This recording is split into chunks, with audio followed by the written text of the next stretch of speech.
एक ऐसी शख्सियत से बात करेंगे कि जिनका नाम वास्तु की दुनिया में बहुत ही ऊंचा नाम है और वास्तु के रिलेटेड जो भी जानकारी आज तक उन्होंने जिनको दी है उनके जीवन में काफ़ी बड़ा परिवर्तन आया है। जी हाँ, मैं बात कर रहा हूँ धीरेन्द्र शाह सर से। तो धीरेन्द्र शाह सर जो हैं वो वास्तु एक्सपर्ट हैं और आज हम उनसे बात करेंगे, कुछ रोचक सवाल पूछेंगे जो इंडस्ट्री के रिलेटेड है। तो ये जानकारी आप लोगों के लिए भी बहुत लाभ प्रदान करेगी और आप कैसे अपने बिजनेस में आगे बढ़ सकते हैं वो धीरेन्द्र शाह सर से हम जानेंगे। धीरेन्द्र शाह सर, स्वागत है आपका। नमस्कार जी नमस्कार सर। बहुत दिन से जैसे कि कुछ लोगों से हम लोग मिलते हैं तो उनके मन में काफ़ी सवाल रहते हैं इंडस्ट्री से रिलेटेड। जैसे कोई भी अगर इंडस्ट्री का कोई सेटअप कर रहा है तो क्या ध्यान रखना चाहिए कि भाई इंडस्ट्री के सेटअप में शुरुआती तौर पर अगर कोई अपनी फैक्ट्री खोल रहा है या कुछ भी नया सेटअप कर रहा है तो ऐसे क्या ध्यान रखना चाहिए कि भाई उसको आगे चल करके तकलीफें न। जब भी कोई भी नई इंडस्ट्री बनानी है, नई जगह लेकर बनानी है, तो जगह लेने से पहले किसी एक्सपर्ट को पहले दिखाना चाहिए जगह में कितनी पावर है, एनर्जी है, जगह स्पेयर है तो लंबा होनी चाहिए जी। और जो प्रोडक्ट बनाने जा रहे हैं, इंडस्ट्री की जो प्रोडक्ट बनाएंगे उसके ध्यान में रख के उसकी मेन एंट्री पसंद करना चाहिए। अगर आप मेटल से जुड़ी हुई कोई प्रोडक्ट बना रहे हैं तो विश डायरेक्शन की एंट्री मेन एंट्री रहेगी तो उनको बहुत बड़ा फायदा रखेगा। और इंडस्ट्री में जब भी बात करते हैं तब इंडस्ट्री में पूरी इंफ्रास्ट्रक्चर जो होता है अगर वास्तु के मुताबिक अरेंजमेंट होती है तो आपको लंबे समय तक प्रॉफिटेबल यूनिट बनता है। साथ में ज़्यादा डिस्टर्बेंस नहीं आता है, लीगल प्रॉब्लम नहीं आता है, आकस्मिक में दुर्घटना नहीं होती है, मशीनरी में रिपेयरिंग कम आती है, स्टाफ का प्रश्न नहीं आता है। स्मूथली इंडस्ट्री का जो ग्रोथ होता है वो इंडस्ट्री का नेम, फ्रेम, ब्रांडिंग सब कुछ देती है। वास्तु ऐसे समझ लो कि आपकी पूरी इंडस्ट्री की कैरियर बदल देता है। आपके पास टेक्निकल नॉलेज है, मनी पावर है, जगह है जी, सब कुछ है, लेकिन अगर वास्तु नहीं अप्लाई करते, वास्तु अपनाते नहीं है तो आपको जो टारगेट अचीव करने में 7 साल लगते हैं वो टारगेट अगर वास्तु अप्लाई करते हैं तो करीबन 3-3.5 साल में तो आपके पास वो टारगेट में आप पहुंच जाते हैं जी।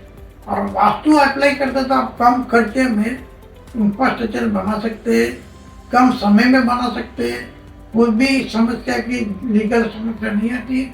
इतना बड़ा वास्तु बेनिफिट देता है।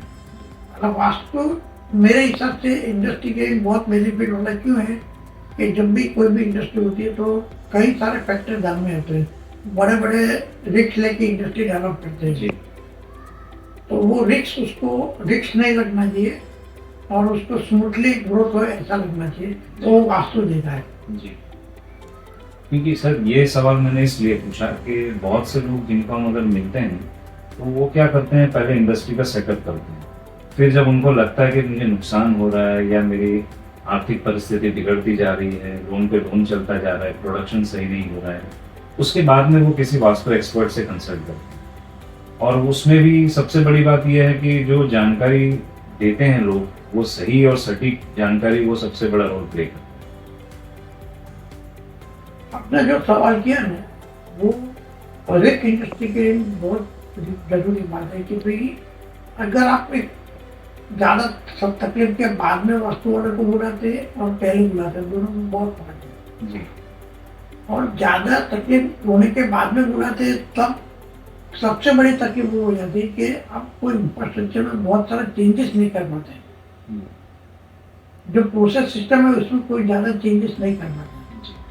और आपने जो पूछा कि भाई सही नॉलेज मिलना, सही एक्सपीरियंस वाला इंडस्ट्री का वास्तव में जो कंसल्ट होना वो भी जरूरी है। इंडस्ट्री में कई सारी इंडस्ट्री ऐसी है कि सब एसी प्रोडक्ट वाली होती है जहाँ नेचुरल सूर्य प्रकाश आने की संभावना नहीं है और इंडस्ट्री के पास में उसका स्टाफ क्वार्टर्स भी होता है तो आप भी वायुमंडल में पॉल्यूशन होने की संभावना बढ़ जाती है। साथ में इंडस्ट्री में गटर लाइन नहीं होती है, गंदे पानी के निकालने के लिए खड्डा होता है। अगर वो भी सही डायरेक्शन में नहीं होता है अंडरग्राउंड टैंक भी सही डायरेक्शन में नहीं होती है, अंडरग्राउंड प्रोसेस वाली कोई भी मैन्युफैक्चरिंग प्रोसेस भी सही नहीं होती है, लेवलिंग सही नहीं होता है। जैसे कि ट्रांसपोर्ट के लिए वे ब्रिज बनाते और ट्रक का आने जाने के लिए अरेंजमेंट करना, ये सब अरेंजमेंट परफेक्ट नहीं होती, तब इंडस्ट्री 5-10 साल में थक जाती है। समस्या उतनी सारी घेर लेती है कि वो समस्या से बाहर नहीं आती है जी। और कई दफे चलानी पड़ती तब चलाते हैं, थोड़ा बहुत प्रॉफिट से चलती है, लेकिन उसमें बड़ा ग्रोथ नहीं तो पूरी जिंदगी निकल जाती है। मैंने कई इंडस्ट्री वाले को देखा है कि 50-50 साल से पीढ़ी टू पीढ़ी आती इंडस्ट्री है, तब भी ग्रोथ की जो डेवलपमेंट होनी चाहिए वो ग्रोथ नहीं लगा। बहुत सारे उनके प्लस पॉइंट होते हैं कि भाई हेरिटेज वारसागत बिजनेस आता है, इंडस्ट्री आती है, टीम वर्क पुरानी है जी। टेक्नीशियन पुराने हैं, मशीनरी अच्छी है, सब कुछ है, फिर भी जो रिजल्ट मिलना चाहिए वो रिजल्ट नहीं मिला और 10 से 7 जिंदगी जीते हैं। इंडस्ट्री में वास्तु होना उसका मतलब ये कि आपके लिए एक बड़ा जीवन दान है।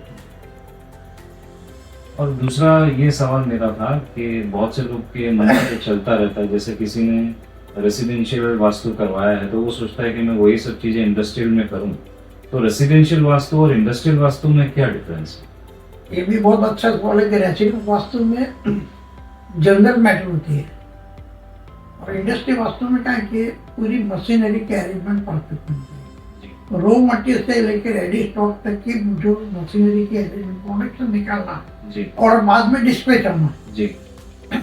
वो प्रोसेस वास्तु के मुताबिक होगी और परफेक्ट होगी तो कंटिन्यूस स्मूथली प्रोडक्शन होगा, रिजेक्शन का प्रमाण कम आएगा।